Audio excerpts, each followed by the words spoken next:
আসসালামু আলাইকুম, কেমন আছেন সবাই? আশা করছি ভালো আছেন। আলহামদুলিল্লাহ আমরা ভালো আছি। তো আজকে সকাল থেকে প্রচুর বৃষ্টি, মানে গতকাল রাত থেকে বৃষ্টি হচ্ছে। আর কয়েকদিন তো বৃষ্টি জাস্ট সকালে একটু কমে গেছিলো, আবার সে বৃষ্টি হচ্ছেই। বাবুকে স্কুলে দিয়ে এসেছি, এখন জানি না বৃষ্টি কখন থামবে। ওকে আনার আগে বৃষ্টিটা থামবে আলহামদুলিল্লাহ। প্রচুর বৃষ্টি হচ্ছে। আর এই যে বৃষ্টি আসার কিছুক্ষণ আগে থেকে আমার পাখিগুলো এত চেঁচামেচি করছিল, এখনো চুপ হয়ে গেছে ওদিকে।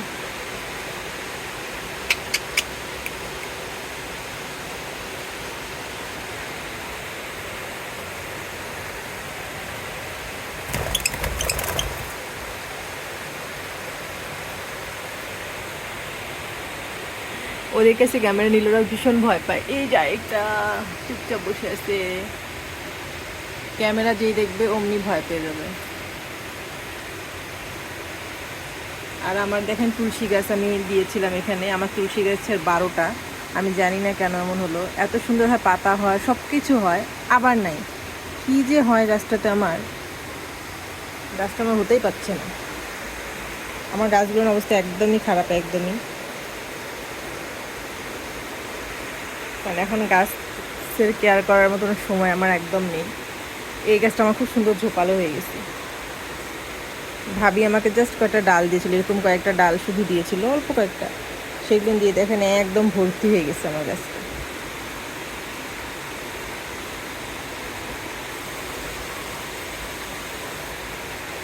আর এই দেখেন আমি যে সাকুলেন্টের ইয়েগুলো এর আগে দেখিয়েছিলাম, এই যে আমার গাছ ভর্তি হয়ে গেছে, এটাও পুরোপুরি ভর্তি।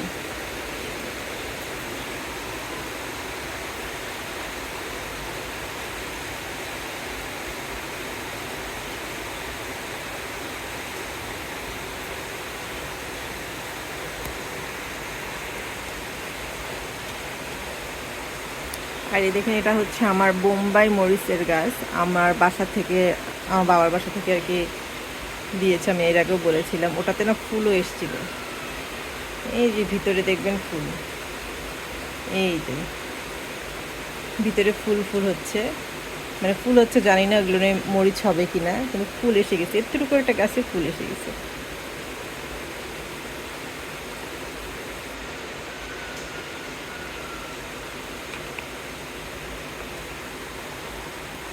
গাছগুলো না আমার একদম যত্ন হচ্ছে না, একদমই না। মাটি দিতে হবে গাছগুলো নেই, কিন্তু আমার সেই সময়টা নেই।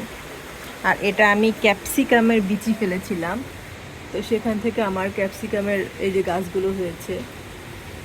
আমি বুঝতে পারছি না তুলে অন্য জায়গায় লাগাতে হবে কি না, তারপরে এখানে রেখে দিয়েছি।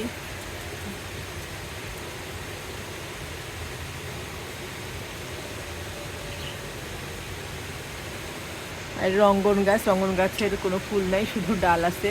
এই গাছটা আমি ওই বারান্দায় দিয়ে দেবো। আর এটা হচ্ছে, এটার মধ্যে কয়েকটা বিচি দিছিলাম, ওই বিচি থেকে আবার পেয়ে কয়েকটা গাছ হয়েছে। এখন জানি না কি হবে কি না, আল্লাহ তালাই বলতে পারে ভালো, আল্লাহই ভালো জানে আর কি। আর আমার গাছগুলো জানে।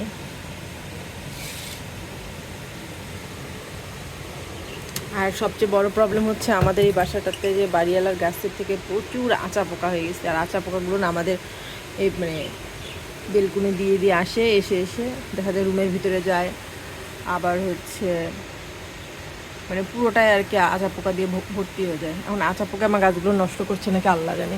ও ও ও ও এই যে আমার রঙ্গন গাছে ফুল এসেছে, আমি তো জানি না, খেয়ালই করিনি, আমি আজকেই দেখছি। এই যে আসলে আমার এই বেলকুনিতে বেশি আসা হয় না, যেহেতু এটা ওর পাপার মানে পাখির বেলকুনি, আর ওর পাপার সব কিছু থাকে, তাই আমার এই বেলকুনিতে একদমই আসা হয় না। বাবাই দেখো ফুল ফুটেছে, এই যে তোমার ফুল। এটা হচ্ছে আমার ছেলে বলে এটা ওর গোলাপ গাছ, বলে আমার গোলাপ গাছ এটা। আর ওর গোলাপ গাছে এই যে গোলাপ ফুল ফুটেছে, এটা নাকি ওরই গোলাপ গাছ, আর গোলাপ গাছে ফুল ফোটে। ওর আপুকে বলে, আপু আমার কাছে একটু পানি দাও, আমার কাছে এটা করো ওটা করো। এটা হচ্ছে ওর গোলাপ গাছ। এখন আমি রান্না বান্না করব, বাবুকে স্কুল থেকে আনতে যাব। তো এই যে বাবুকে স্কুল থেকে নিয়ে আসলাম, তো আমি রান্না করব। ও বলছে আম্মু আমি তোমাকে একটু হেল্প করব, আমি তোমাকে মশলাগুলো সব দিয়ে দিব। তো বললাম ঠিক আছে, তোমাকে হাত দিয়ে নিতে হবে না, আমি স্পুন দিচ্ছি, তুমি স্পুন দিয়ে করে নাও, নাহলে দেখা যাবে ও তো ছোটো মানুষের হাতটা জ্বলে যাবে। তো সেজন্য ওকে চা স্পুনটা দিয়ে সব কিছু করিয়ে নিচ্ছিলাম। তো ওর পাপা বলছে আজকের গোস্ত খুবই মজা হবে, খুব মানে আমি ওকে হেল্প করছি বা সেটাতে মজা না, কিন্তু মানে সবই আমি করেছি তাতে মজা না, কিন্তু ওর যে নাচছে এটাতে নাকি অনেক মজা। আর ও আমাকে বলছে গোস্তটাও দিয়ে দাও, পরে আমি গোস্তটা ওকে দিয়ে দিলাম। এখানে আমি তুলে তুলে দিচ্ছি, আর ওই যে মাখাতে যদিও পাচ্ছে না, পরে ওভাবেই রেখে গেছে।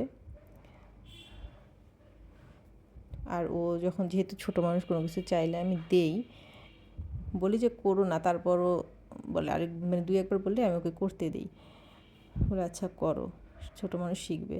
তো এই যে রান্নাবান্না কমপ্লিট, আমরা এখন খাবো সবাই মিলে। তো আমার ভিডিওটা যদি একটু ভালো লেগে থাকে চ্যানেলটাকে সাবস্ক্রাইব করতে ভুলবেন না। আল্লাহ হাফেজ, আসসালামু আলাইকুম।